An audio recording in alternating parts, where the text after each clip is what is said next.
Hi everyone, welcome to speak Hindi YouTube channel. നമ്മളിന്ന് day 4th ക്ലാസ്സിലാണുള്ളത്. ഇതിൻ്റെ മുന്നേയുള്ള 3 ക്ലാസ്സുകൾ ചെയ്തിട്ടുണ്ട്. അത് കണ്ടിട്ടില്ലെങ്കിൽ അതൊന്ന് പോയി കാണുക, ഡിസ്ക്രിപ്ഷനിൽ നൽകാം. ഇന്നത്തെ ക്ലാസ്സിൽ നമ്മൾ നോക്കുന്നത് പാസ്റ്റ് കണ്ടിന്യൂസ് ആണ്. അതായത് ഇത് കഴിഞ്ഞ കാലത്തിൽ ഒരു പ്രവൃത്തി നടന്നുകൊണ്ടിരിക്കുന്നു, ആ പ്രവൃത്തിയെക്കുറിച്ച് പറയുമ്പോഴാണ് നമ്മൾ ഈ പാസ്റ്റ് കണ്ടിന്യൂസ് ടെൻസ് ഉപയോഗിക്കുന്നത്. ഇത് ഒരു എക്സാമ്പിളോട് കൂടി പറയുകയാണെങ്കിൽ, ഞാൻ അവളുടെ വീട്ടിൽ പോയപ്പോൾ അവൾ കിടന്നുറങ്ങുകയായിരുന്നു. ഇതാണ് നമ്മൾ പാസ്റ്റ് കണ്ടിന്യൂസ് ടെൻസായിട്ട് ഉപയോഗിക്കുന്നത്. കഴിഞ്ഞ ക്ലാസ്സുകളിൽ നമ്മൾ പഠിച്ചതുപോലെ ഇതിൻ്റെ ഫോർമുലയും അതുപോലെ തന്നെ അതിന് ഉദാഹരണങ്ങളും ഡെയിലി യൂസ് സെൻറ്റൻസുകളും നോക്കാം. ഒരു വീഡിയോയിലോട്ട് പോകാം. ഫോർമുല 1, ഇതിൽ വെർബ് അതായത് ക്രിയയുടെ കൂടെ പ്ലസ് രഹ പ്ലസ് ധ എന്ന് ചേർത്ത് കൊടുക്കണം. ഇത് എപ്പോഴാണ് നമ്മൾ ഉപയോഗിക്കുന്നത്? ഒരു ആൺകുട്ടിയോ അല്ലെങ്കിൽ ഒരു ആൺകുട്ടിയെ പറ്റിയോ ഒരു വാക്യം പറയുകയാണെങ്കിലാണ് ഈ ഫോർമുല നമ്മൾ ഉപയോഗിക്കുന്നത്. നമ്മുടെ വീഡിയോ റെഗുലറായി കാണുന്നവർക്കറിയാം, ഇതൊക്കെ റിപ്പീറ്റായി വരുന്നതായിട്ട് നിങ്ങൾക്ക് തോന്നും. ബട്ട് ഫോർമുല മാത്രം കുറച്ച് ഡിഫറെൻ്റ് ആയിട്ടാണ് വരുന്നത്. ഇതിൽ കോൺസെപ്റ്റ് നിങ്ങൾക്ക് മനസ്സിലായാൽ ഇതൊക്കെ ഈസി ആവും. ഈ ഫോർമുല ഒന്നും കൂടി നമുക്ക് നോക്കാം.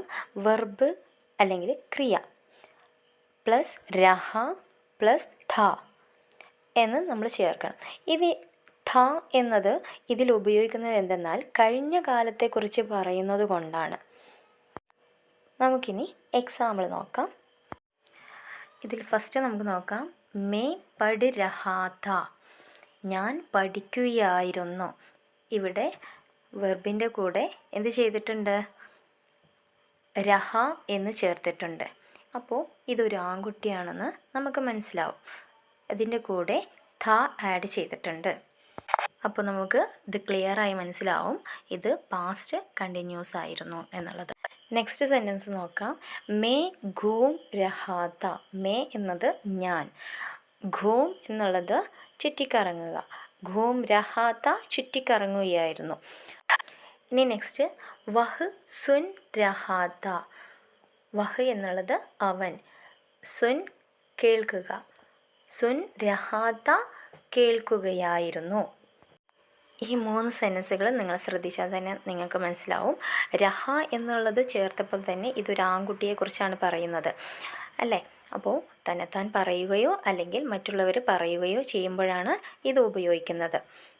ഇത് ക്ലിയറായി മനസ്സിലായിട്ടുണ്ടാവുമെന്ന് വിചാരിക്കുന്നു. ഇനി നെക്സ്റ്റ് ഫോർമുല നമുക്ക് നോക്കാം. ഫോർമുല 2, വെർബ് അല്ലെങ്കിൽ ക്രിയ പ്ലസ് രഹി പ്ലസ് ധി. അതായത് ഇത് നമ്മൾ ഒരു സ്ത്രീ അല്ലെങ്കിൽ ഒരു സ്ത്രീയെക്കുറിച്ച് ഈ ഒരു വാചകം പറയുമ്പോഴാണ് നമ്മൾ ഈ ഫോർമുല ഉപയോഗിക്കുന്നത്, രഹി തി എന്നുള്ളതൊക്കെ. ഇനി നമുക്ക് എക്സാമ്പിളോട് കൂടി നമുക്കൊന്ന് നോക്കാം. ഇതിൽ ഫസ്റ്റ് സെൻറ്റൻസ് മേ പഠ് രഹി തി, ഞാൻ പഠിക്കുകയായിരുന്നു. നേരത്തെ നമ്മൾ ഒരാണിനെ കുറിച്ചാണ് പറഞ്ഞത്. അവിടെ രഹ എന്ന് ചേർത്ത് കൊടുത്തിട്ടുണ്ടായിരുന്നു. ഇവിടെ ഇപ്പോൾ എന്തായി? സ്ത്രീ ആയതുകൊണ്ട് രഹി തി എന്ന് ആയി മാറിയിട്ടുണ്ട്.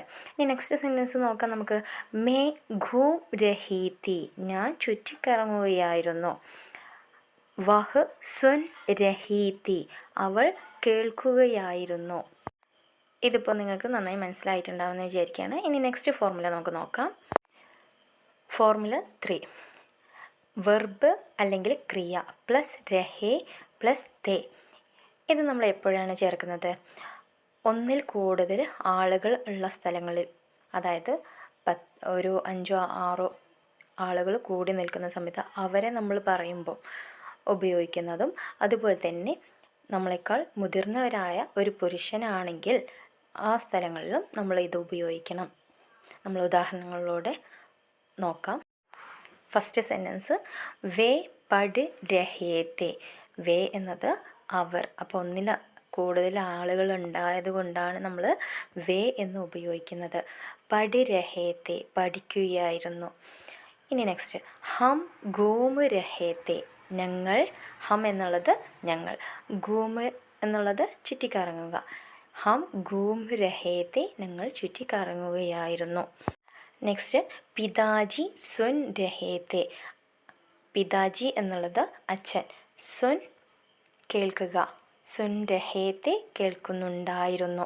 ഇപ്പോൾ നമ്മളിവിടെ ബഹുമാനം കൊടുക്കേണ്ട ഒരു അവസ്ഥയാണല്ലേ, അച്ഛനാണ്. അതുകൊണ്ട് ഇവിടെ രഹേത്തെ എന്ന് നമ്മൾ ഉപയോഗിച്ചു. ഇനി നമുക്ക് കുറച്ച് ഡെയിലി യൂസ് സെൻറ്റൻസുകൾ നോക്കാം. First sentence, I was going to office. ഞാൻ ഓഫീസിലേക്ക് പോവുകയായിരുന്നു.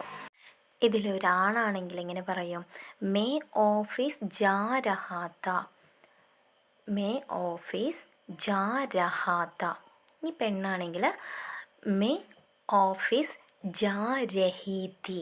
മേ ഓഫീസ് ജാ രഹി തി. ഇവിടെ ജാ എന്നാൽ പോവുക എന്നതാണ് മീനിങ് വരുന്നത്. ഇനി നെക്സ്റ്റ് നോക്കാം. I was sitting in the bus stand. ഞാൻ ബസ് സ്റ്റാൻഡിൽ ഇരിക്കുകയായിരുന്നു. May bus stand may byte രഹാ താ. മേ എന്നുള്ളത് ഞാൻ, ബസ് സ്റ്റാൻഡ്, മേ ബസ് സ്റ്റാൻഡിൽ, ബൈറ്റ് ഇരിക്കുക, രഹാ താ ഇരിക്കുകയായിരുന്നു. ഇനി ഇത് ഫീമെയിൽ ഉപയോഗിക്കുകയാണെങ്കിൽ എങ്ങനെ പറയും? May bus stand may byte രഹി തി. ഇനി next, I was driving the car. ഞാൻ വണ്ടി ഓടിക്കുകയായിരുന്നു. മേ ഗാഡി ചലാ രഹാ താ. മേ എന്നുള്ളത് ഞാൻ, ഗാഡി വണ്ടി, ചലാ രഹാ താ ഓടിക്കുകയായിരുന്നു. ഇനി ഫീമെയിലാണ് പറയുന്നതെങ്കിലോ, മേ ഗാഡി ചലാ രഹി തി. ഇനി next, my brother was working in Dubai before. എൻ്റെ സഹോദരൻ മുമ്പ് ദുബായിൽ ജോലി ചെയ്യുകയായിരുന്നു. മേരെ ഭായ് പെഹലെ ദുബായ് മേ കാം കർ രഹേ തെ. ഇവിടെ മേരെ എന്നുള്ളത് എൻ്റെ, ഭായ് ബ്രദർ, പെഹലെ മുമ്പ്, ദുബായ് മേ ദുബായിൽ, കാം കർ രഹേ തെ ജോലി ചെയ്യുന്നുണ്ടായിരുന്നു. ഇനി next, grandma was reading book daily. മുത്തശ്ശി ദിവസവും പുസ്തകം വായിക്കുമായിരുന്നു. ദാദി റോസ് കിതാബ് പഠ് രഹി തി. ദാദി എന്നുള്ളത് മുത്തശ്ശി, റോസ് എന്നുള്ളത് ദിവസവും, കിതാബ് ബുക്ക്, പഠ് രഹി തി വായിക്കുമായിരുന്നു. ഇനി next, what were you seeing.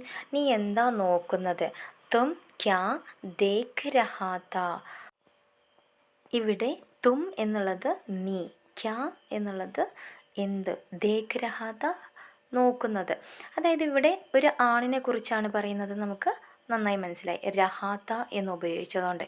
ഇനി പെണ്ണിനെ കുറിച്ച് പറയുമ്പോൾ രഹി തി എന്ന് വരണം എന്നുള്ളതൊക്കെ നമ്മളിപ്പോൾ പഠിച്ചു വന്നല്ലോ. ഇനി next, what was happening there. അവിടെ എന്താണ് സംഭവിക്കുന്നത്? വഹാം ക്യാ ഹോ രഹാ താ. വഹാം എന്നാൽ അവിടെ, ക്യാ എന്ത്, ഹോ രഹാ താ സംഭവിക്കുന്നത്, എന്താണ് അവിടെ സംഭവിക്കുന്നത് എന്നാണ് നമ്മൾ അർത്ഥം വയ്ക്കുന്നത്.